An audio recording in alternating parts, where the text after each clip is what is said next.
غنصايب معكم واحد البريوش كيجي لذيذ بزاف وكذلك ناجح بجميع المقاييس. هاد العجينه البنات تقدروا تصايبوا بها اي بريوش بغيتو، واحد الكريمه اللي كتجي لذيذه والنتيجه رائعه. كيجي هاد البريوش قطني وخفيف بزاف. اذا بسم الله على بركه الله نبداو في تحضير الوصفه. غناخذ واحد الاناء اللي غنعجن فيه هاد البريوش، غنسكب فيه 2 كوس ديال الحليب يكون دافئ اي ما يعادل 300 حتى 320 ملل، كيس ديال سكر الفانيليا، وقبصة ملح لتعديل الذوق. غنضيف كذلك ملعقة كبيرة ديال خميرة العجين أو الخميرة الفورية، وغنضيف السكر. بالنسبة للسكر راه كيبقى على حسب واش كتبغيو الحلاوة أو لا. أنا ضفت 4 ملاعق، جاتني الحلاوة هي هذيك، ولا بقى اللي باغي الحلاوة تكون باينة يضيف 5 ملاعق.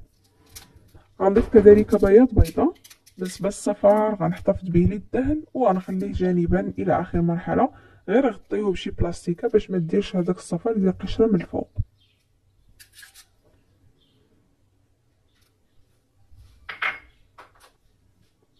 غنضيف هنا نصف كوب ديال الزيت او نصف كاس ديال الزيت اي ما يعادل 75 ملل حتى 80 ملل، وغنخلط المكونات غير بالطراب ولا الخلاط عفوا اليدوي حتى يذوب داك السكر، وغنضيفو الدقيق. من بعد ما خلطت المكونات مزيان وذاب السكر غنضيف الدقيق ولكن تدريجيا حتى نحصل على القوام المطلوب. هنا في الاول غنضيف 3 كؤوس بدقه واحده كما كتشوفوا، وغنغربلهم بطبيعه الحال باش نحيد نزول منهم الشوائب اولا الكويرات.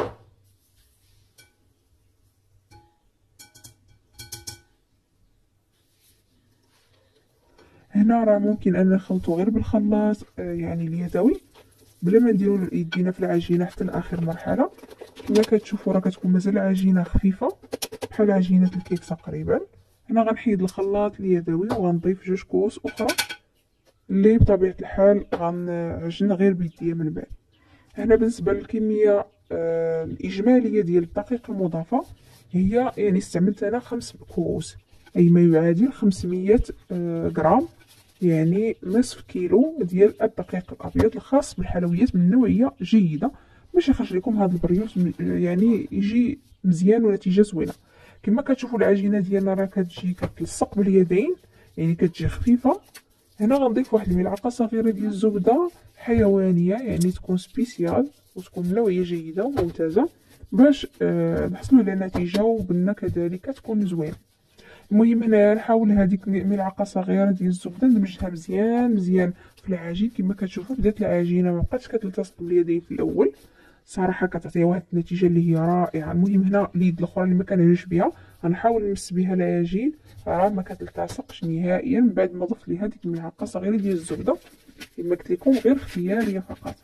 كناخذ اناء اخر غندهنو بالزيت وغنحول ليه العجينه، والعجينه تاهي غندهنها من الفوق بالزيت ونغطيه ببلاستيك غذائي، ومن بعد غنغطيه بشي يعني شي زيف او لا شي حاجه بحال هكا، المهم باش يسرع علينا التخمير ونطحها في مكان دافئ. ندوزو للكريمه. بالنسبه للكريمه غنحتاج عفوا نصف بذر ديال الحليب، 3 ملاعق ديال السكر، كيس ديال سكر الفانيليا. ممكن تعوضوا الفانيليا قشور ديال القرصه ولا الحامضه ولا البرتقال. ومن بعد غنضيف 3 ملاعق ديال النشا اولا المايزينا، ممكن تعوضوهم بودره الكريم باتيسير. هنا غنضيف بيضه كامله ونخلطوا المكونات كاملين على البارد وغنحطهم من بعد فوق النار بطبيعة الحال تكون نار متوسطة مع التحريك المستمر باش ما تحرقش لنا الكريمة، ونحصلوا على واحد القوام اللي يكون متجانس في الأخير. المهم كما كتشوفوا هي الكريمة ديالنا بدات كتعقد، ما كنحبش التحريك نهائيا باش كنعرفوا ان الكريمة ديالنا راه طابت وجدات، هو ان الفقاعات كيطلعوا من وسط الكريمة. غنزول دابا الكريمة من فوق النار ونحطها تبرد. هنا من بعد ما زولتها هي هادي راه غنحولها لواحد الاناء واحد اخر،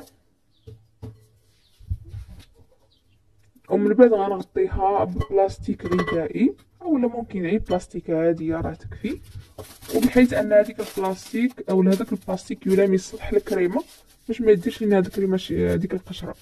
ونخليها غير هكايا في حراره المطبخ تبرد، ولا بغيتو تسرعوا تبريد ممكن ديروها في الثلاجه في عيد الفرن. العجينه ديالنا هي هذه خمرات من بعد ما دازت ساعه ونص، ولكن راه سرعه التخمير ممكن تختلف على حسب حراره الجو. صافي هنا كما كتشوفوا راه عامره بالهواء وضعف الحجم ديالها مزيان مزيان.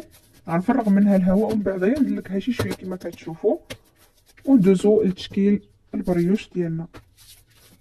خديت هنا واحد الصينيه ديال الفرن اللي فرشت فيها ورق الطبخ، وكندير الكويرات على حسب الحجم اللي انا بغيت. انا درت كويرات متوسطه، وصافي كنقسم العجينه ديالي كلها الى كويرات.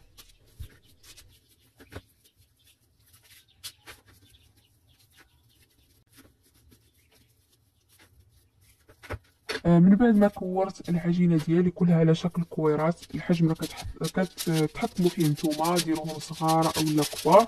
ممكن ديروا كاع حجم عائلي، بريوش بحجم كبير كامل، تكون واحد حبه واحده كبيره. راه حتى هي كتجي زوينه، وديجا راني قدمتها لكم في الفيديو اولا في فيديو سابق، وغنخلي لكم الرابط في الاسفل. من بعد ما بسطتهم مزيان مزيان البنات، غنخليوهم يختمروا للمره الثانيه. ندوزو للكريمه.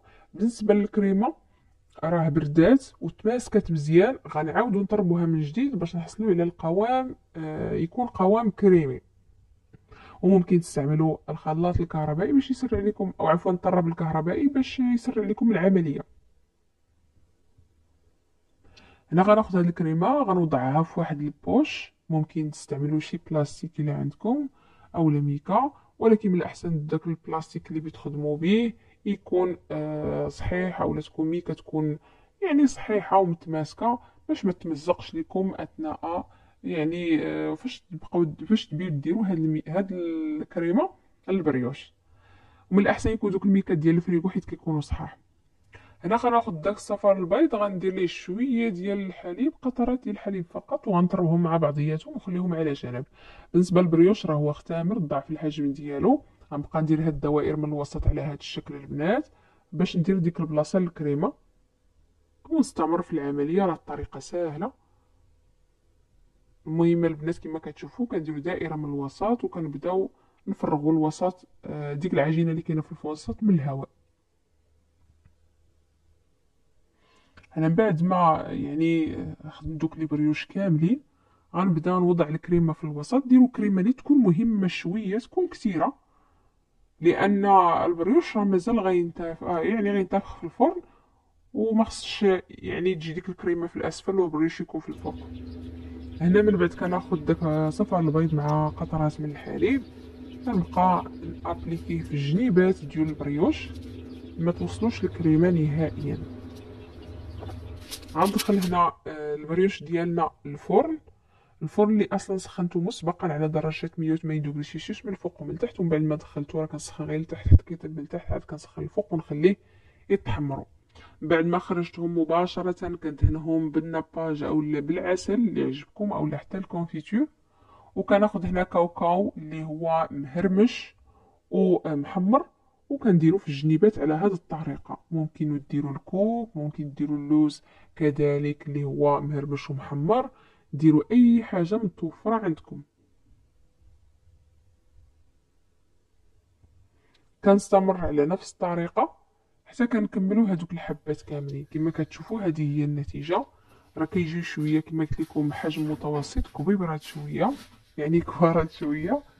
وصافي البنات، نتمنى الوصفه ديال اليوم تعجبكم، بارطاجيوها مع الأحباب والأصدقاء. ما تبخلوش عليا باللايكات ديالكم، وإلا مازال ما اشتركتوا في القناة نتمنى أنكم تشتركوا فيها. ونخليكم إلى فيديو وإلى وصفة قادمة إن شاء الله. والسلام عليكم ورحمة الله تعالى وبركاته.